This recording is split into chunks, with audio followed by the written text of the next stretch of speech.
Hey, what's going on?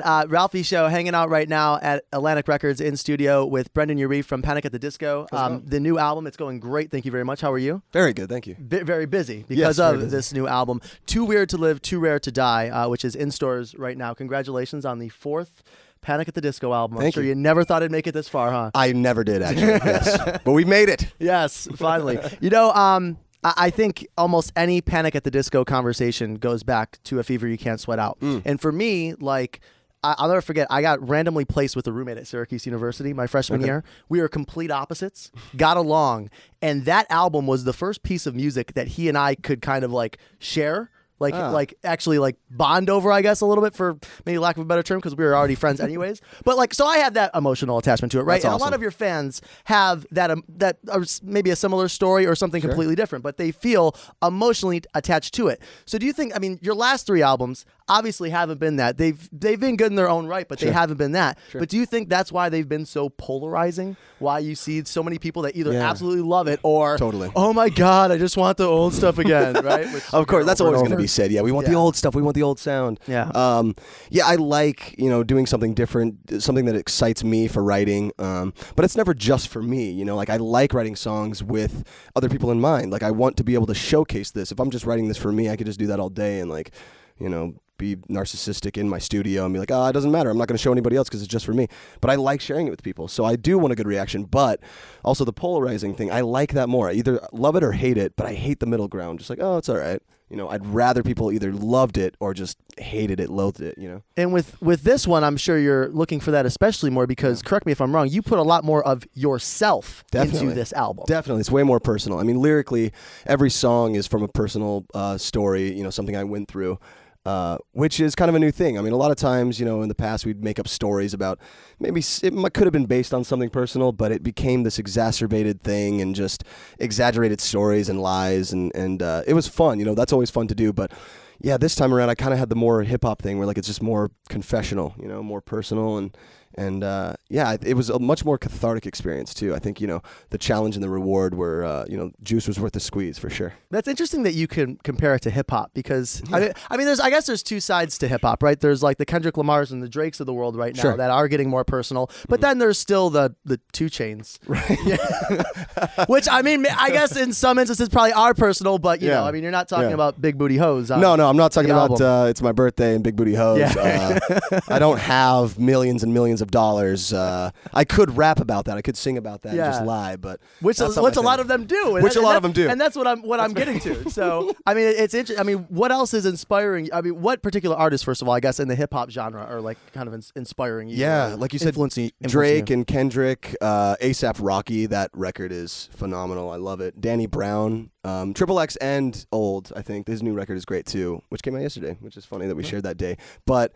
I don't know. There's a couple other people that I just have always loved. I grew up listening to hip hop. I was always in a Tribe Called Quest and De La Soul and a bunch of different sounds. And it was already so eclectic in its own genre, but called the same thing. It's called hip hop, and I like that. I like how eclectic it was. So this record for us is the most eclectic we've had so far. It's it's 80s synth pop and hip hop influence and some 80s anthem rock influence, and it's just all over the board, just kind of crazy. Brendon Urie from Panic at the Disco here on the Ralphie Show. So you mentioned the synth, which is something certainly that I know. By the way, is that us? Is that the chairs that's squeaking? That's me.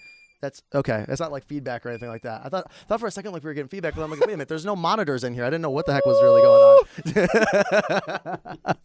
on. So talking about the album, you mentioned the synths, which I definitely noticed, and I noticed the tempo as well. I feel like the storytelling and the theatrics have been there throughout the 4 albums in one form or another. Would you say this is the closest to the first album that you've released of the 3, though? Could it be tough. Its cousin? Could it be its distant cousin? It could be a cousin twice removed, maybe. Maybe. So you're not feeling that at all? Then? No. I think no. You're right. There are hints of it. I think a song like here's a specific example.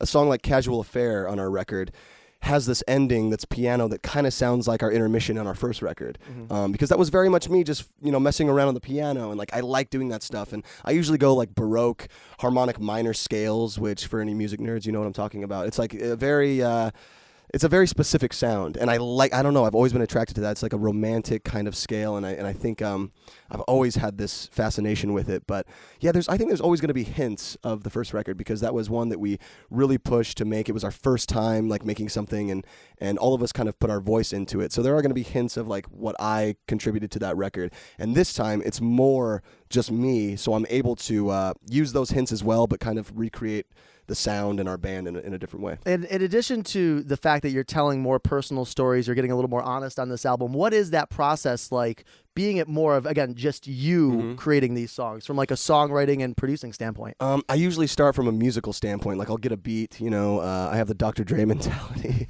wake up in the AM, compose a beat. So I like have some music or something, and then a lot of times I'll just have a melody, and I try to like, it's a Beatles way of doing it, where like they'd have different songs, like 30-second ideas, and they'd combine them into one song, like Day in the Life, or like Billy Joel's Scene from an Italian Restaurant is one that I really love, because he took like 3 separate ideas and put it into one song. So I like doing that. I like creating the music and having a beat, just so I don't really have to worry about that. But if I have a melody, incorporating that into something that I probably wouldn't have written to that a certain way. I like how weird stuff can come about from just jumbling ideas together. When I first listened to the album, which, by the way, the fact that I was able to listen to the album on YouTube in its entirety before I came out, was that your idea? Yeah, we leaked it. I really you wanted leaked it yourself. Well, yes. You can't really say it's a leak if you did It's not. No, we want to control. We're like, no. I know you're looking for that hip hop cred, but no, there's no cred there. There's no cred. No, we put it out. Why'd you do that? I mean, because we released it in other countries, and we're like, well, the internet, everybody's going to get it anyways, and we want to put out the best version possible with our visual with it. So we put like the Vegas, old downtown, like 60s, 70s style Vegas, which is very much a theme of this record. So we wanted to combine that and just have total control over the songs, how they're presented. And it worked out, We got a really good reaction the first. I saw a lot of views on all, not just the 2 music videos, or the 3 music videos now, I believe, but on all of the different songs. One of the songs that stuck out to me was Nicotine. Could you talk about that track? Yeah. Oh, Nicotine. I love that one. That one was exciting too to write. We wrote with this guy Amir. He goes by a different name, but he's a super talented guy, and he had this track, just music, and we started messing around with ideas. We were here in New York, and we just started messing around with weird lyrics, and we were talking.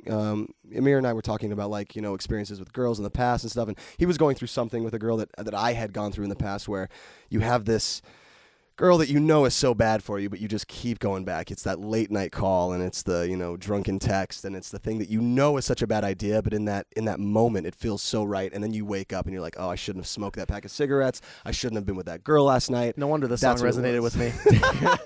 I'm sorry, man. It's no, all good. I just on my way in here, I found out that Miss Jackson will be like our kind of official first single at radio. Yes. Chosen over This Is Gospel. Now, what's the thought process behind that?